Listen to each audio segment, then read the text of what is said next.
Christelle. Bonjour Mélanie. Christelle, on ne te présente plus, tu es psychologue depuis plusieurs années et ensemble aujourd'hui on répond à la question de Johanna qui a 33 ans. Elle nous écrit qu'elle a peur des chiens depuis qu'elle est toute petite et elle aimerait savoir si tu pouvais lui donner des astuces pour éviter d'avoir peur quand elle croise un chien dans la rue. Alors effectivement, c'est un souci qui est assez courant. Il y a beaucoup de gens qui... on va parler là de phobie. C'est quoi la différence entre une peur et une phobie ? Alors la peur, c'est une réaction normale physiologique face à un danger. Elle nous sert à nous protéger. La phobie est une peur irraisonnée. Là, il n'y a pas d'explication rationnelle à la peur. Et c'est le cas, par exemple, pour un chien, parce que on peut avoir peur d'un chien qui peut nous paraître dangereux, un chien errant qui peut être agressif, par exemple. Oui. Mais, par exemple, le chien ou le chiot d'un ami, la peur, là, elle est anormale, elle est irraisonnée.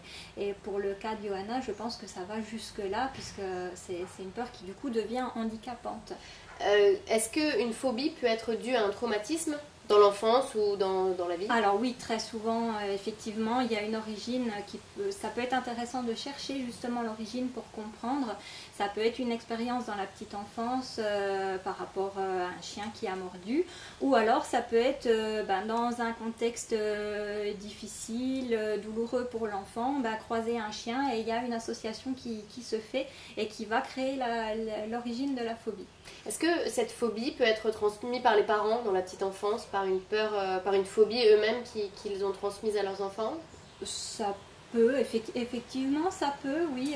De toute façon, chaque cas est particulier et l'origine de la phobie va vraiment être au cas par cas selon la personne. Si c'est une peur raisonnée, j'imagine que c'est assez simple de passer sa peur. Si c'est une phobie, est-ce qu'on est obligé de consulter un psychologue ou est-ce qu'on peut donner des conseils à Johanna pour essayer de vaincre sa phobie? Alors il y a des conseils effectivement qu'on peut donner, c'est simplement d'essayer de créer des expériences positives par rapport à cette peur.